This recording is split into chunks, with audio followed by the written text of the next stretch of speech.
문학 먼저 합시다. 네, 갔다 오세요.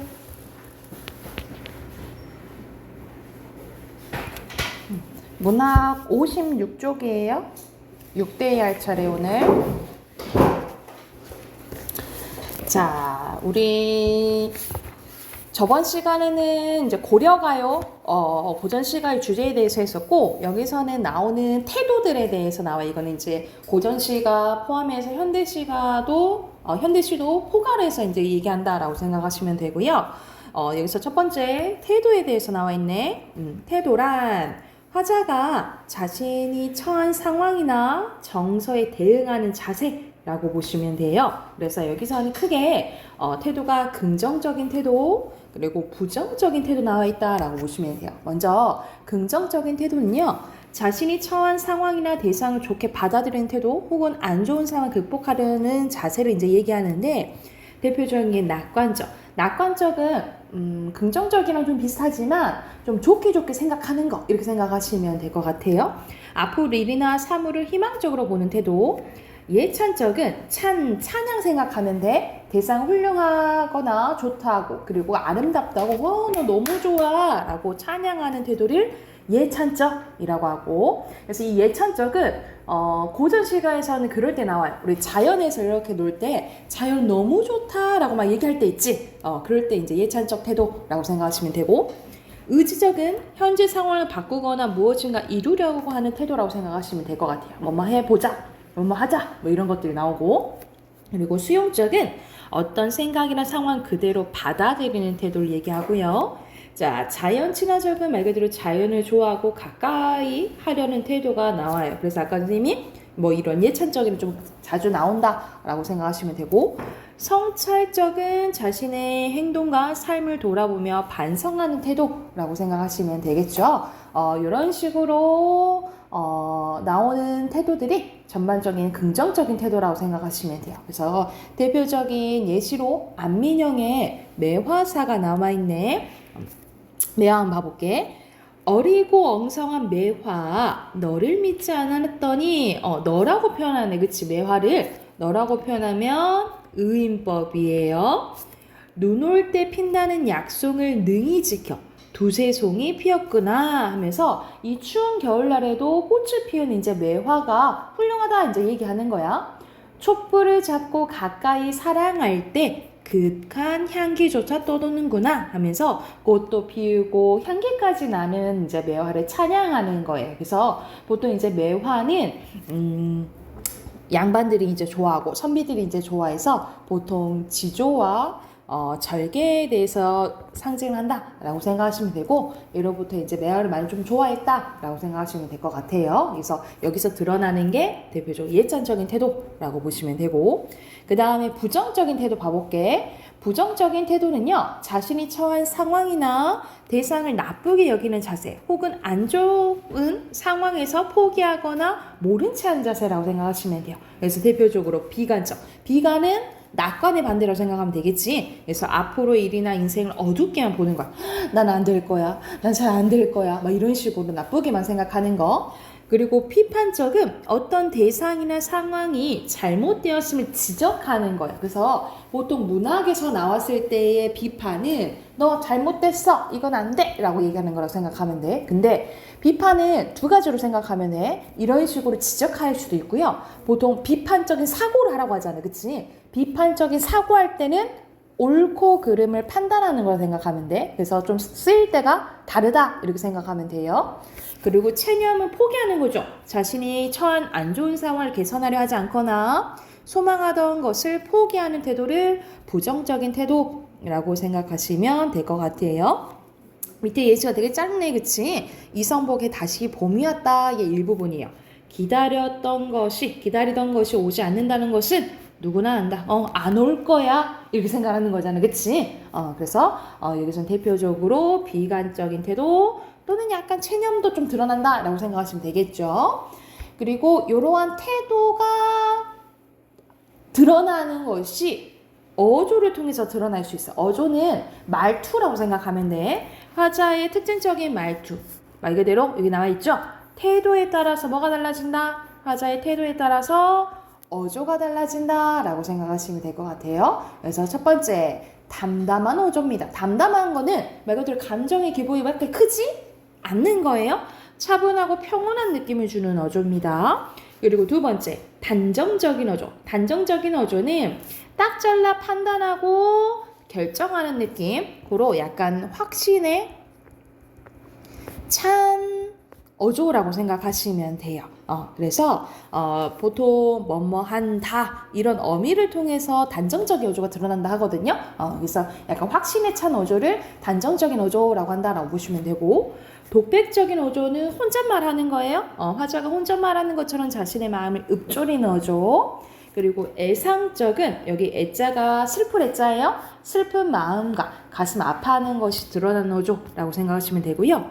명령적인 어조는 명령이나 요구의 뜻을 드러내는 어조라고 보시면 됩니다. 그래서 뭐뭐 해라 라는 명령형 어미를 통해서 드러난다 라고 생각하시면 돼요. 그래서 여기서는 어조에서 어조를 통해서 뭘 알 수 있다? 화자의 태도를 알 수 있다, 이렇게 보시면 됩니다. 있을까요? 그러면은 오른쪽에 9문제 바로 풀어볼게요.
다 했나요?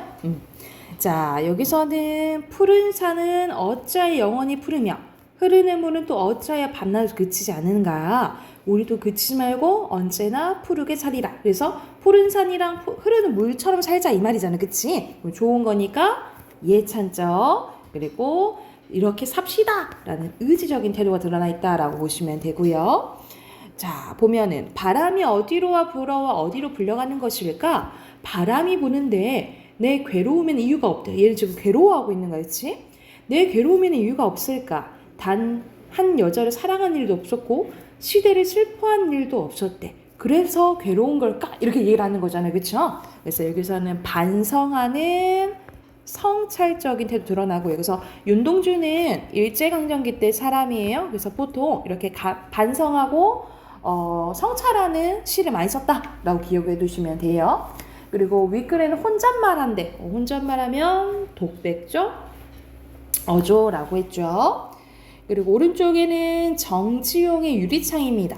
이 시는 정지용이 아들이 폐병으로 일찍 죽어요. 그래가지고 아들을 이제 그리워하면서 이제 쓴 시예요. 그래서 보면 유리에 차고 슬픈 것이 어린데 열없이 불어서서 입김을 들이우니, 우리가 유리에다 하면 입김이 이제 생기잖아, 그치? 근데 그 모양이 천사 같고, 그러니까 말 그대로 자기 애기 같은 거야.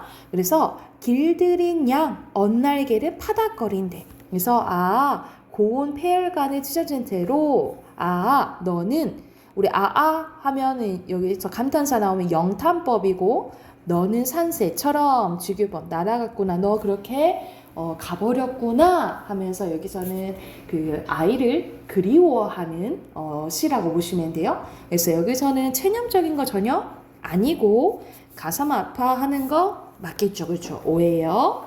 그리고 밑에 어휘 순서대로 아려, 그리고 무심한, 그 다음에 이상적 이렇게 쓰시면 되고요.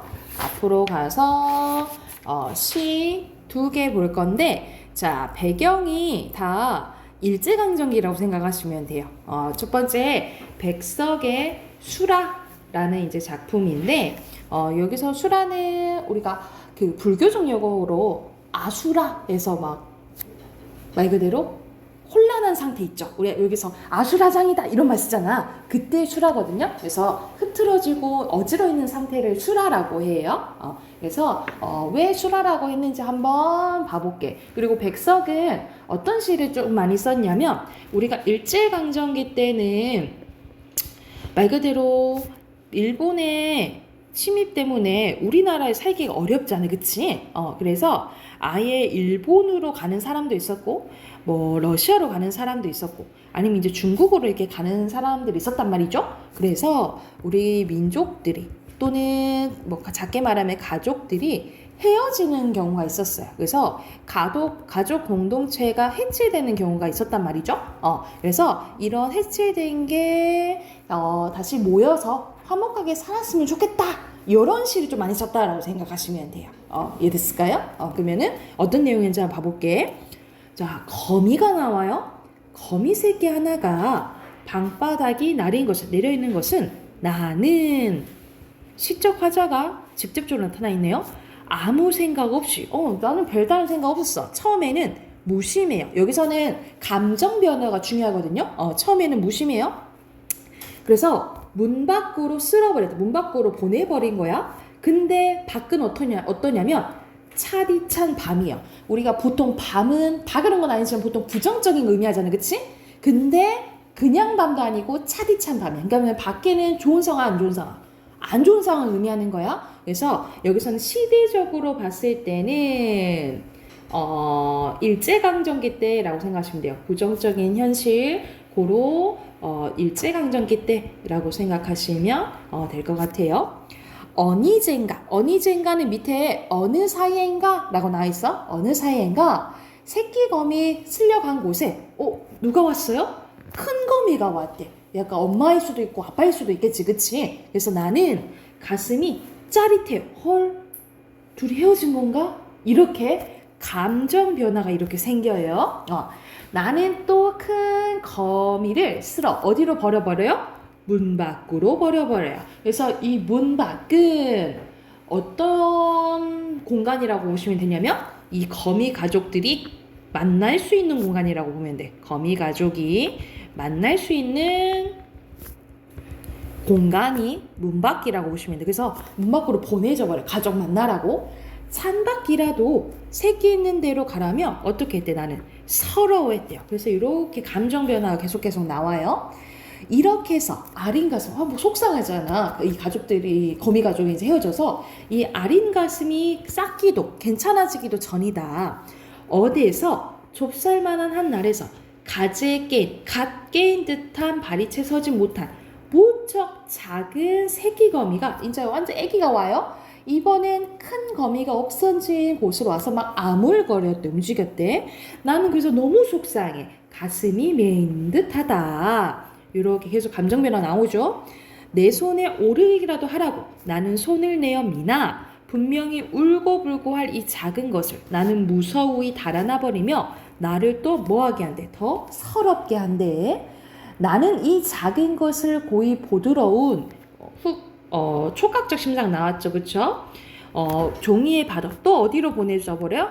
문 밖으로 보내져 버리며 이것에 이 거미의 엄마와 누나나 형이 여기서는 엄마, 누나, 형이라고 표현했잖아, 그치? 네, 거미를 사람처럼 표현한 거야. 그래서 전체적으로 무슨 법? 여기 의인법 쓰였다라고 보시면 되고 가까이 이곳에 걱정을 하며 있다가 쉬 만나기만 했으면 좋으련만 하면서 슬퍼했대. 그래서 이 거미 가족들이 다 만났으면 좋겠다 하고 바라는 거예요. 그쵸? 그래서 여기서는 거미 가족들이 다시 만나기를 소망하고 있다 라고 생각하시면 될 것 같아요. 여기 부분이 거의 주제라고 생각하면 되겠죠? 그래서 오른쪽에 정리 한번 해볼게요. 화자는 나로 직접적으로 드러나 있죠. 중심 대상은 거미 가족이고요. 그리고 상황은 나가 거미들을 문 밖으로 쓸어버리고 있죠. 그리고 정서 및 태도는 막 엄청 속상해하잖아, 그치? 그래서 거미 가족에 대한 뭐 죄책감 또는 뭐 안타까움, 뭐 슬픔 이런 것들을 느낀다라고 보시면 되고요. 주제는 가족이 해체된 아픔과 가족이 다시 만나는 것에 대한 소망이라고 보시면 됩니다. 가족이 해체된 아픔과 가족이 다시 만나는 것에 대한 소망이에요. 오른쪽에 네 문제 풀어볼게요.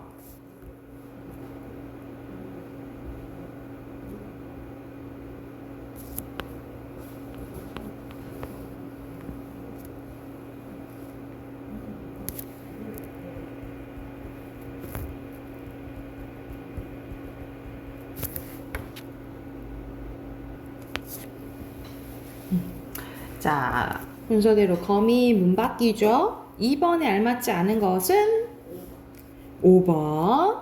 그리고 3번에 5번. 가고 싶어 하지 않는지는 모르죠, 그쵸? 그리고 4번에 2여절이잖아요. 차디찬 밤입니다. 자, 두 번째 거는 윤동주의 유명한 서시예요.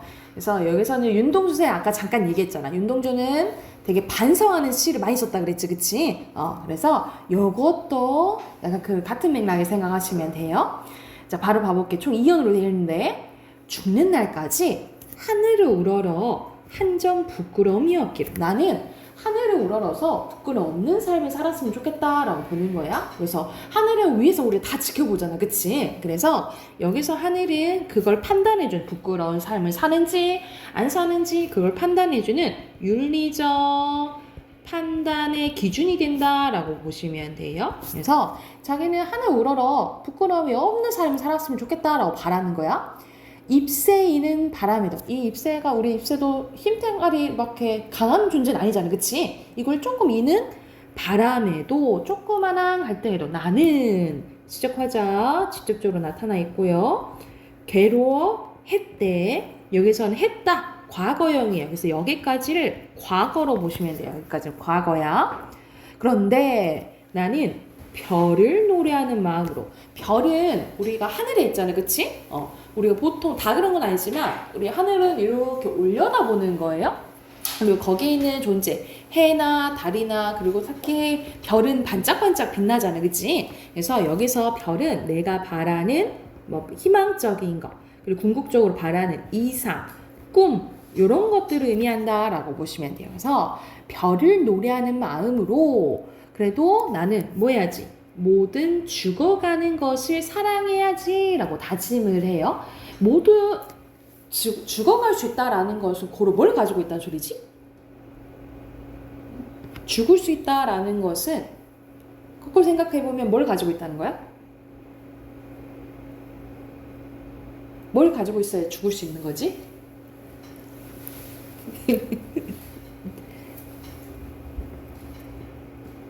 얘는 죽을 수 있나? 아니잖아. 우리 뭘 갖고 있는 거예요? 죽을 수 있다는 거는. 그렇지. 생명을 갖고 있다는 거야. 그러면은 모든 죽어가는 것은 뭘 의미하는 거야? 생명체를 의미하는 거고, 그 중에 이 윤동주가 지켜야 될, 생각해야 될, 사랑해야 될 대상들이 뭔 거야? 우리 민족이라고 생각하시면 되겠죠, 그렇죠? 그래서 여기서 모든 죽어가는 것은 우리 민족을 의미한다라고 보시면 돼요. 그리고 나한테 주어진 길, 이 사람은 뭐 시인이잖아? 뭐 시인으로서 뭐 사명을 다해야겠다라고 여기서는 다짐하는 거예요. 걸어가야겠다 하고 다짐을 해요. 그래서 여기가 미래라고 보시면 돼요. 그래서 나 이렇게 힘들지만 한번 해보겠다라고 다짐을 하지만 그런데 오늘이야. 오늘 밤에도 선생님 아까 전에 밤은 보통 긍정적인 거라 해서 부정적인 거라 했어. 부정적인 거라 했죠.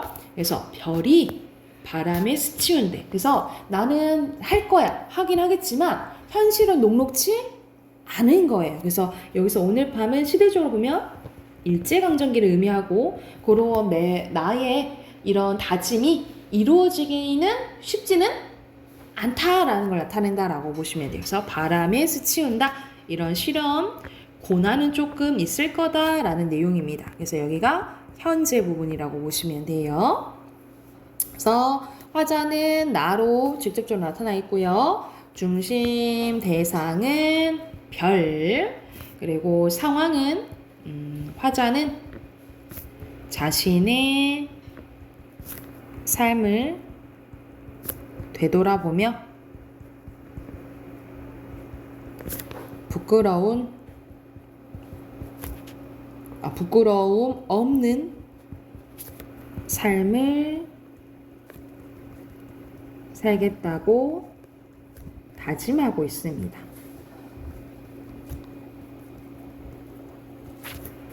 그리고 정서 및 태도는 성찰적,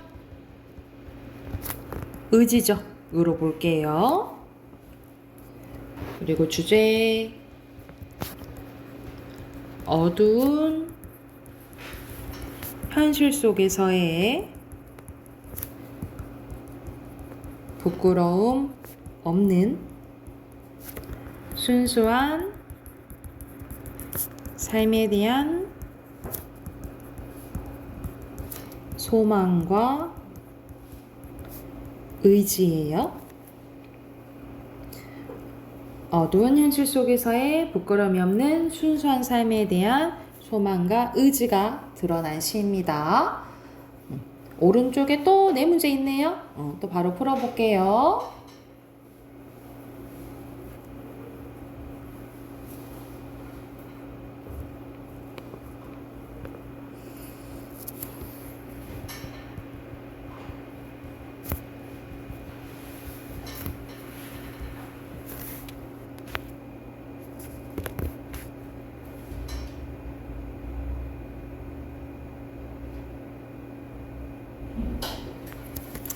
자, 순서대로 부끄럼, 사랑, 길이고 6번에 어이? 뭐라고? 2번 긍정적으로 쓰이는 거. 이거 바람 부정적이라 했죠? 7번에 알맞지 않은 거? 2번 8번에는 여기서는 시어 밤입니다. 밤 쓰시면 돼요. 단어 하나. 오늘 밤이라 했어요? 맞다 하세요. 자, 문학 끝. 비문학 꺼내봅시다. 오늘은 7대2예요. 48쪽입니다.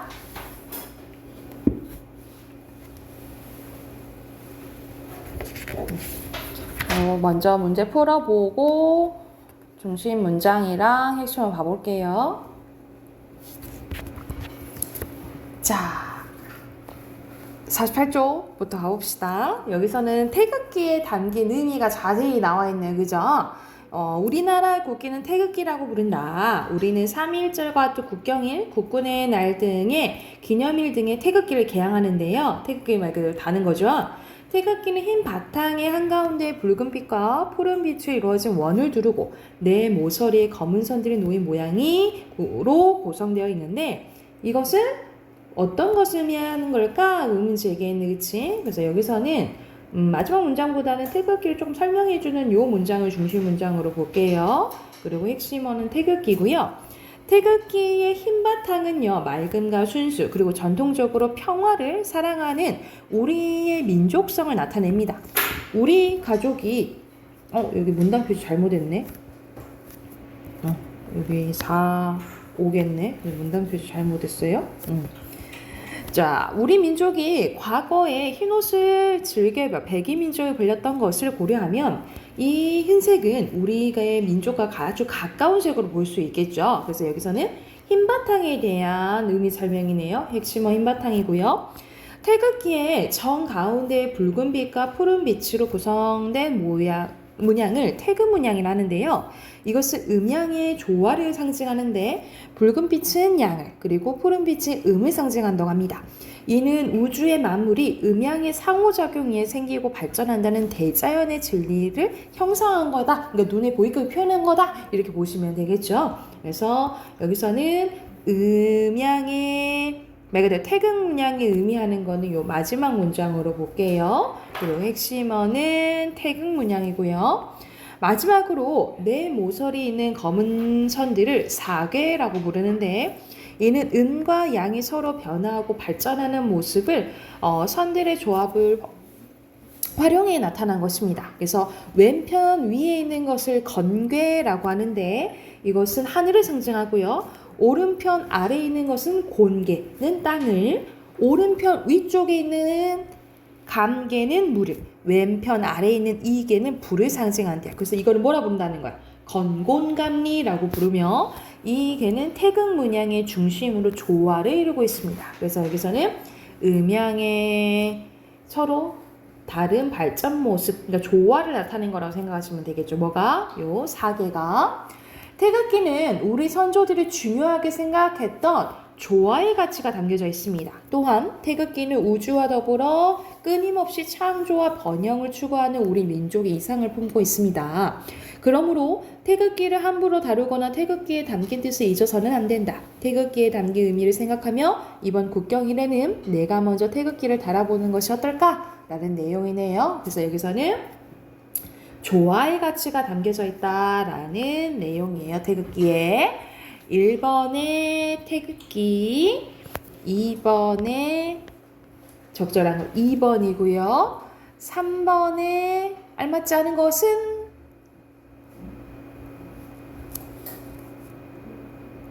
몇 번? 3번. 오케이, 3번. 지구 중심 아니죠? 그리고 4번에 3번. 5번에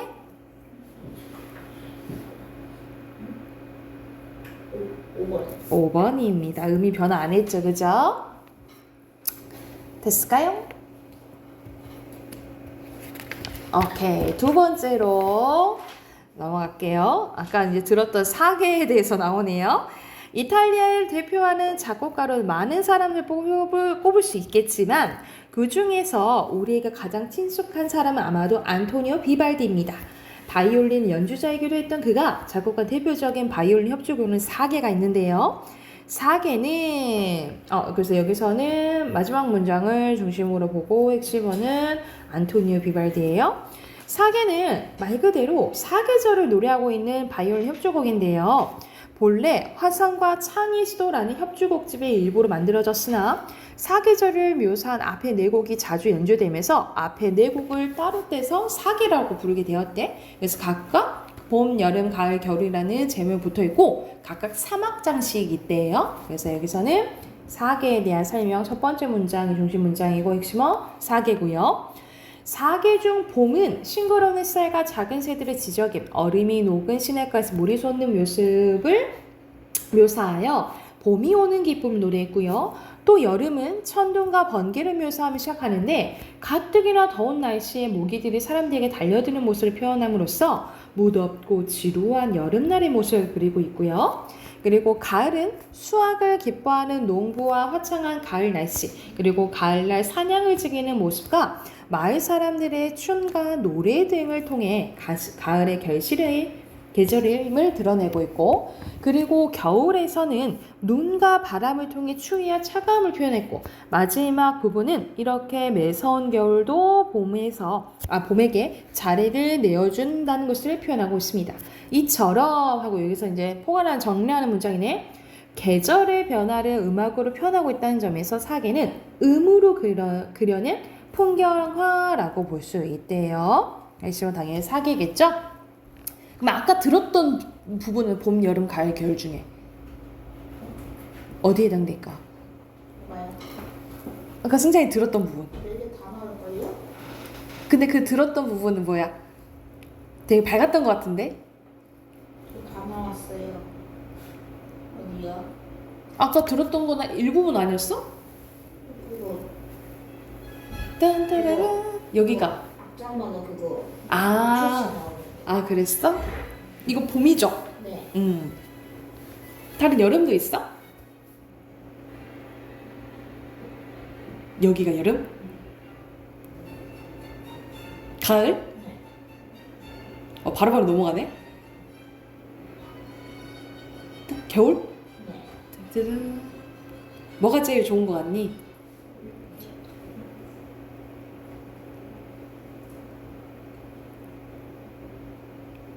좀 겨울이 격정적인데? 선생님 개인적으로? 뭐가 제일 좋은 거 같아? 다 괜찮은 거 같아? 꼽을 수 없어? 보통 이제 봄이 많이 이제 쓰이긴 하는데 여기서는 이제 이렇게 음으로 그리는 이제 풍경화라고 보내요. 자, 마지막 가볼게. 비발디는 사계 외에도 여러 곡을 작곡하며 협주곡의 형식을 확립하였고 후세까지 큰 영향을 미쳤다는 점에서 음악사적으로 의의가 있대. 특히 바흐가 그의 작품을 편곡하여 그 기법을 익힌 것이 알려지면서 전 세계가 다시 비발디를 주목하는 계기가 되기도 하였다. 집에서 편안하게 계절을 느끼고 싶다면 비발디의 사계를 들어보자. 눈을 감고 사계를 듣다 보면 어느새 사계절을 온몸으로 느낄 수 있을 거래요. 그래서 여기서는 비발디의 의라고 보시면 될 것 같아요. 핵심은 비발디입니다. 6번의 사계, 7번의 적절한 거 1번이고요. 8번에 적절하지 않은 거 오히려 바흐가 영향을 받았다 했지, 그치? 4번이고 9번에 5번. 자, 10번의 기억은 영향을 줬다 이런 뜻이잖아, 그치? 몇 번이니까?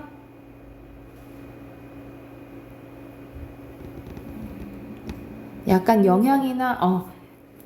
영향이나 작용 따위가 다 가해지다. 3번이에요. 뒤로 넘겨서 어휘 봐봅시다. 1번의 기법, 2번의 결실, 3번의 주목, 4번의 진리, 5번의 묘사, 6번의 추구, 7번의 확립, 8번의 제시. 그리고 9번부터 순서대로 1, 4, 2, 3이고요. 13번에 1번, 14번에 2번, 15번에 3번입니다. 자, 마지막 문법 꺼냅시다.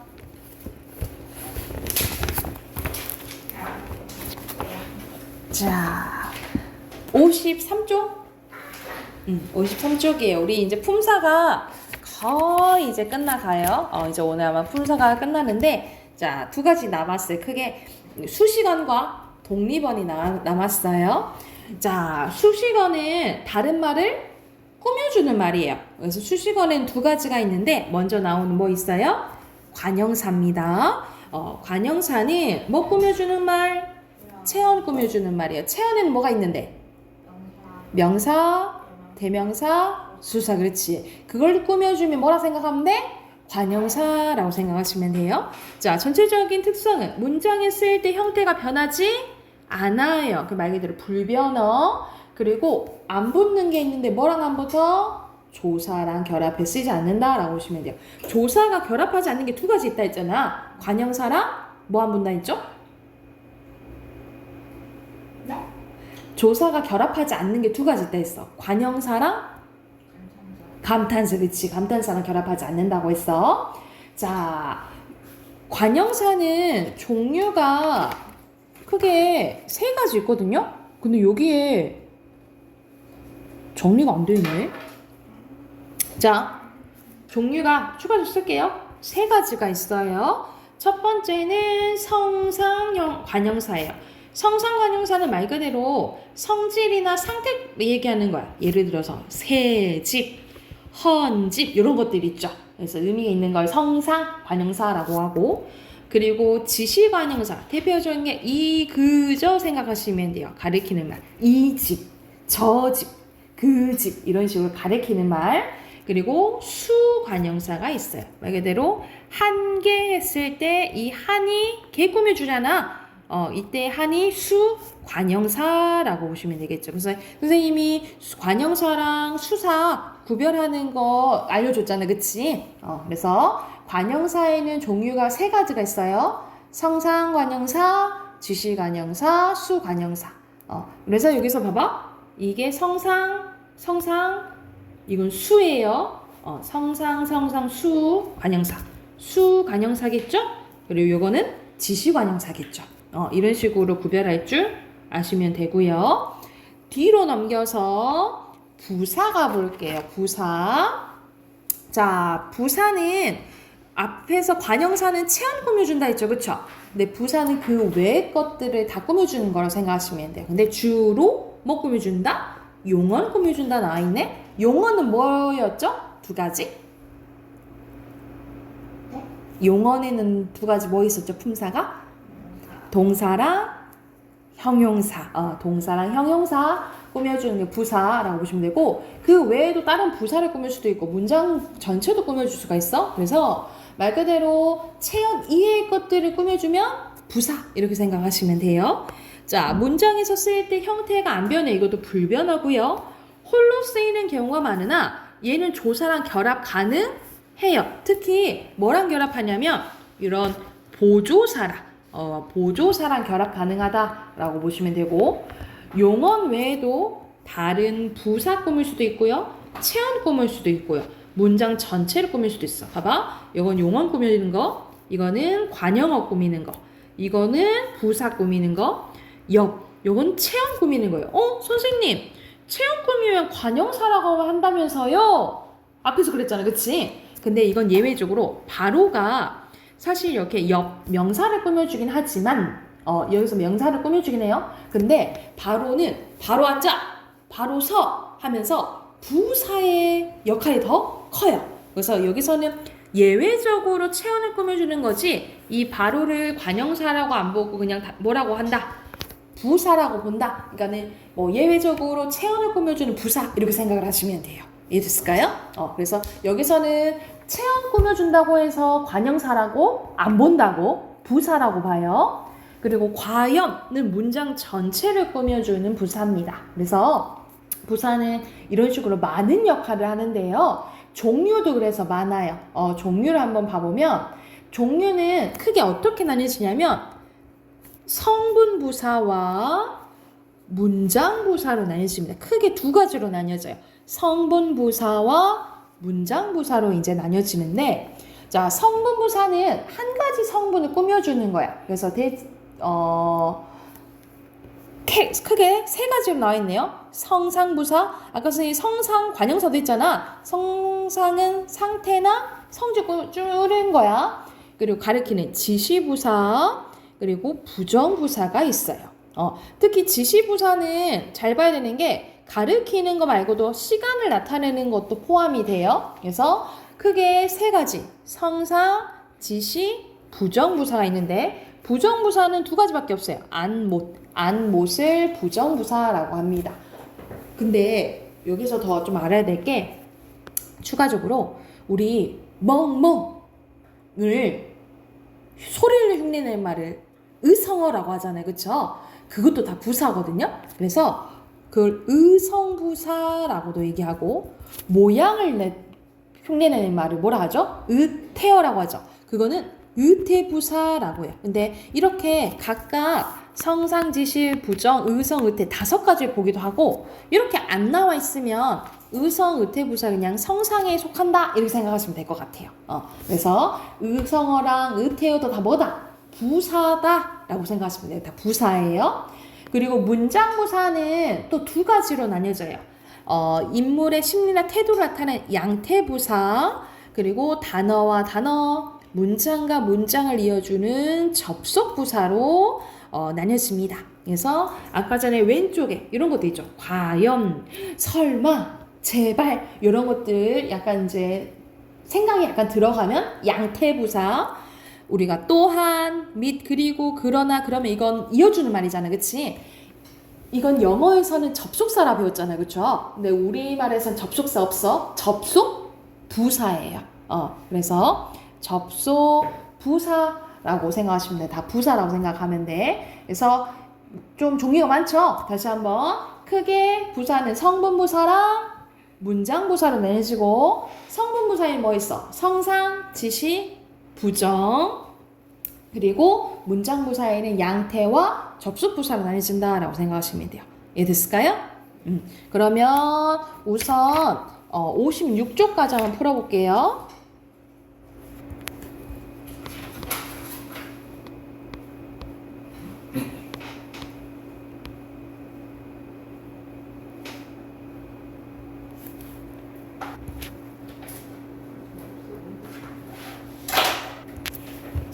확인해보자. 여기서는 순서대로 체험, 그리고 없다, 그리고 변하지 않는다 라고 보시면 되고, 그리고 관형사는 여기서는 험, 세, 그 다음에 두, 그 다음에 여러, 7번에 이, 온갖, 8번에 첫, 9번에 옛, 그 다음에 모든, 그리고 10번에 관형사 찾으면 요게 관형사고 요게 관형사죠. 뒤로 넘겨서 부사에 대해서 봐봅시다. 1번에 체험구문 중 아니죠. X, O, 조사랑 결합할 수, 보조사랑 결합할 수 있어요. X, X고요. 그리고 여기서는 쨍쨍, 못쳐, 못, 제발이고요. 자, 그리고 여기서는 꾸며주는 거 표시하면 되겠죠. 여기서는 참으로가 새로운 꾸며주는 거고, 소중이가 여기신다, 다행이가 문장 전체예요. 뚜벅뚜벅은 걸어와서, 생긋은 웃었다, 훨씬은 더는 좋다, 이렇게 표시하는 거예요. 됐나요? 왜 뭐가 이상해? 이상한 거 있어요? 됐어요? 네. 그리고 부사 여기서는 갑자기 하나, 매우 빨리도 2개, 철저히 하나, 열심히 꼭 2개, 설마 벌써 다 3개예요.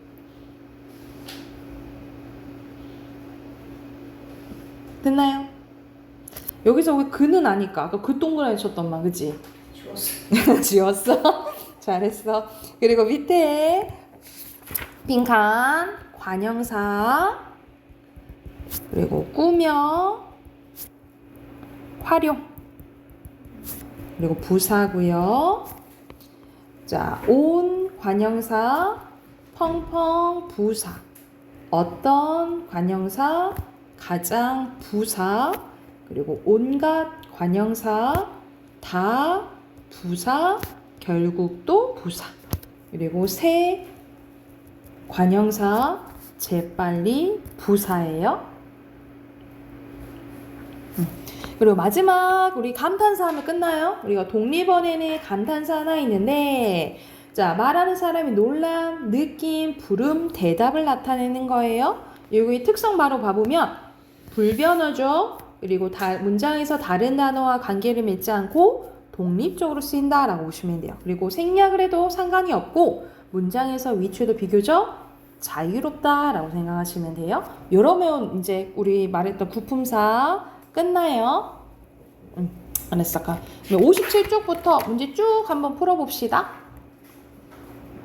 여기 먼저 채점할게요. 57쪽. 57쪽 답 확인하고 나머지 선생님 숙제로 내줄게. 자, 여기서는 순서대로 O,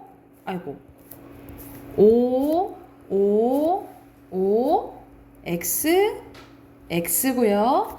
그 다음에 야, 아무렴, 어머, 글쎄, 아이쿠예요. 자, 숙제 표시. 숙제 몇 쪽까지 하면 되겠어요? 65쪽. 65쪽이야. 65쪽까지 우리 다음 주까지잖아. 다음 주 월요일까지 숙제를 해오게요. 여기까지 합시다.